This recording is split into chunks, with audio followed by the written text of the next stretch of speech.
పెట్టుకుంటే ఆ రోజు మనకు సమస్యలు ఏంటున్నాయి అని అడిగితే చాలా మంది మంచినీటి సమస్య చాలా తీవ్రంగా ఉంది.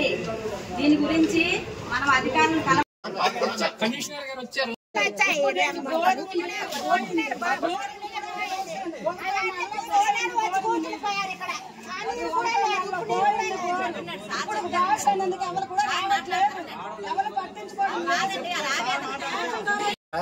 ఎఫ్ఏసి నేను మేనేజర్ యాక్చువల్ గా నాకు ఎఫ్ఏసి ఇచ్చారు కమిషనర్ గారు. నేను రెగ్యులర్ కమిషనర్ కూడా కాదు, అయినా బాధ్యత తీసుకున్నాను. తీసుకున్న తర్వాత నేను జాయిన్ అయ్యి ఇప్పటికి 12 రోజులు అయింది. నేను జాయిన్ అయ్యి 12 రోజులు అయింది. 12 రోజుల్లోనూ 8 వార్డులు తిరిగాను. 8 వార్డులు తిరిగాను. అందులో మొన్న మీ దగ్గరికి వచ్చాం. మీ వార్డులో 28 కాలంలో ఇన్స్పెక్షన్ చేశాను. 28 కాలంలో ఇన్స్పెక్షన్ చేశాను. అందులో 6 కాలంలో తీయించాను. చెప్తాను మీకు, ఎందుకంటే స్టాఫ్ లాక్ ఒకేసారి ఒక వీధి అంతా బాగుపడిపోదు. అంటే మీరు అన్నారు, మీరు వచ్చారు తీయలేదు అనడానికి నాకు అంత ప్రూఫ్ ఉంది. అవునా? అంటే మీకు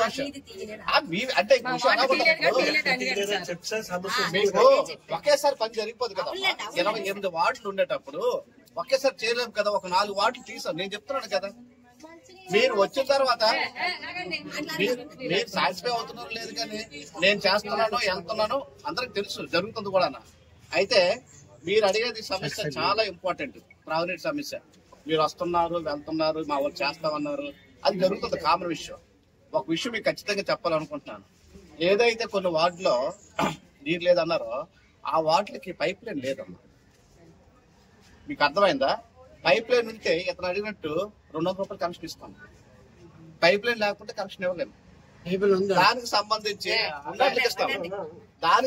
గవర్నమెంట్ ఏం చేస్తుందంటే నాన్ అమృతం కింద 57 కోట్లతో మొత్తం అంతా కూడా నగర పంచాయతీ సంబంధించింది ఒక డిపిఆర్ తయారు చేశారు. ట్యాంకులు కట్టడానికి, పైప్ లైన్ వేయడానికి. అది కానీ ఇస్తే మొత్తం అంతా కూడా వస్తుంది. అది ప్రాసెస్ లో ఉంది. ఏ కమిషనర్ వచ్చినా ఆ విషయం చెప్తారు. నేను కూడా అదే చెప్తున్నాను, అది అబద్ధం కాదు, నిజం కూడా. ప్రాసెస్ లో ఉంది. అయితే 57 కోట్లకు సరిపోతే మళ్ళీ రివైజ్ ఎస్టిమేషన్ వేస్తున్నారు. మళ్ళీ కూడా సరిపోదని చెప్పేసి రివైజ్ కూడా పెట్టేసి అది గవర్నమెంట్ లెవెల్లో ఉంది. అది 57 కోట్లకి వెళ్ళింది.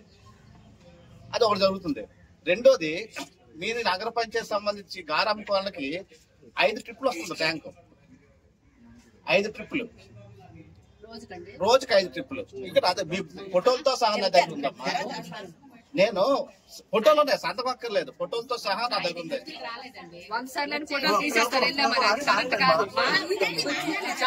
ఇంకా కొద్దిగా ముందు 5 ట్రిప్పులు వాళ్ళు వేస్తున్నారు. అయితే ఈ వేసవిలో మేము ఏం చేస్తామంటే ఈ ఒక ట్యాంక్ సరిపోలేక ఇప్పుడు కౌన్సిల్ లో పెడుతున్నాం. మరో ట్యాంకులు అద్దెకి తీసుకుంటున్నాం. అద్దెకి తీసుకొని మీకు ట్యాంకుతో పంపిస్తాం. ఒకేసారి పర్మనెంట్ సొల్యూషన్ చేయాలంటే చేయలేము. నాకు రేపు మార్నింగ్ నాకు కొలాయి ఇచ్చేయాలి, నేను ట్యాప్ వేసేయాలంటే జరిగే పనికిరాదండి. కమిషనర్ గారు పూర్తి మాట్లాడండి, పూర్తి చెప్పండి. మీరు అంటారు కాబట్టి మేమైతే 15 రోజులకి 40 రూపాయలు ట్యాంక్ క్లీన్ చేస్తాం. ఈ ట్యాంక్ కూడా క్లీన్ చేస్తాం. ఆ ట్యాంక్ లో క్లోరినేషన్ కలపడం వల్ల దళం తయారైంది. ట్యాంక్ నుంచి వచ్చిందని తేడా ఉంటుందండి. దానివల్ల మరి కొంచెం ఏ తేడా ఉంటుంది? నీరు లేక జనం ఇబ్బంది పడకుండా ప్రత్యామ్నాయ చర్యలు తీసుకోవాలని చెప్పి వాళ్ళ మహిళా సంఘం తరఫున కాకినాడకు వచ్చాము. ప్రధానంగా రెల్లి వీధి, గారం కాలనీ సమస్య.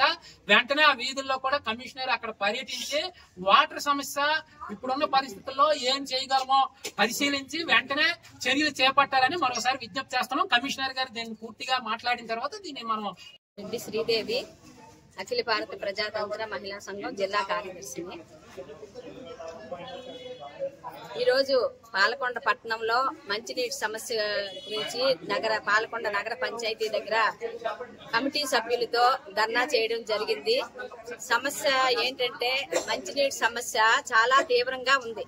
పాలకొండ నగర పంచాయతీ విస్తరణ జరుగుతుంది.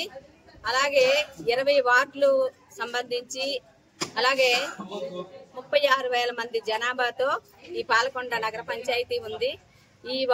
ఈ ప్రజలకు సంబంధించి పూర్తి స్థాయిలో మంచినీటి సరఫరా జరగట్లేదు. ఈ ప్రజలకి 20 లక్షల లీటర్లు అవసరమైతే 8 లక్షల లీటర్లే సరఫరా జరుగుతుంది. రోజు కొన్ని ప్రాంతాల్లో కొలాయిలు రావట్లేదు. కొన్ని ప్రాంతాల్లో అయితే రోజు ఇచ్చినా కూడా ఎక్కువ టైం ఇవ్వట్లేదు. అలాగే ప్రజలు కూడా తక్కువ ఇస్తున్నారు, ఎక్కువ పెంచాలనేసి.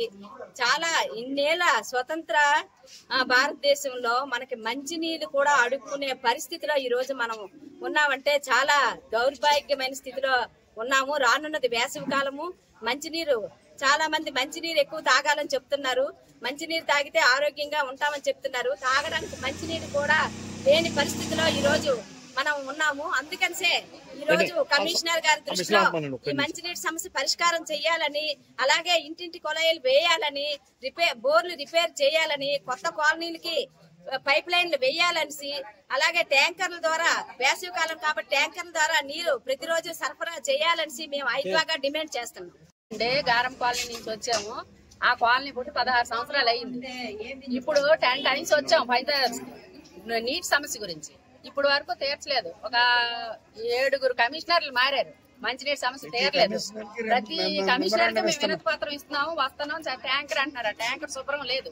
ఇప్పటికి వేసవికాలం మళ్ళీ వచ్చింది, మళ్ళీ మొదటి నుంచి మళ్ళీ వచ్చాం.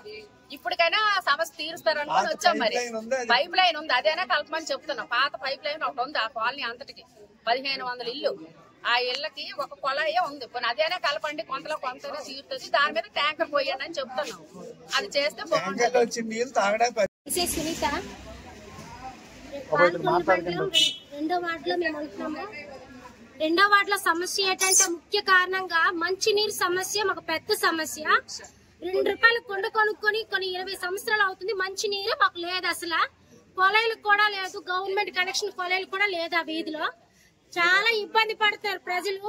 ఎంతసేపు రాత్రి పగలు నీరు కోసమే శ్రమ పడుతున్నారు. బయట పనులకు కూడా ఇబ్బంది అయిపోతుంది వాళ్ళకి. బ్రతికిలాండ కాలం ఇప్పటికి 20 సంవత్సరాలు అవుతుంది. నీరు కోసమే శ్రమలు పడుతున్నారు వాళ్ళ సమస్య మాకు తీర్చాలనేసి కమిషనర్ ఆఫీస్ కి వచ్చాము. మాకు సరిచేయాలని, మాకు ఈ సమస్యలు తీర్చాలని. ఎన్నాళ్ళు బట్టి మీరు 2 రూపాయలు నీరు కొంటున్నారు? 20 సంవత్సరాల నుంచి నీరే లేదు సార్. అది వీధికి అసలు 20 సంవత్సరాలు అవుతుంది మాకు. ఏంటి? రెండో వార్డు నీరు సమీక్ష, మంచి నీరు సమీక్ష, మాది ఉప్పు నీరు సమీక్ష. చాలా దారుణం అయిపోతున్నాం. మాకు ఎవరు పట్టించుకున్న వాళ్ళు లేరు. అంతే మా సమీక్షలు, ఇంకేట్లేదు. ఇప్పుడు నీరు కొంటున్నాం అంటున్నారు కదా, ఎక్కడ కొంటున్నాం అంటే ఇంటింటికి వెళ్ళి మేము అడుక్కుంటున్నాం. జంగ వీధికి వెళ్ళి మేము అడుక్కుంటున్నాం.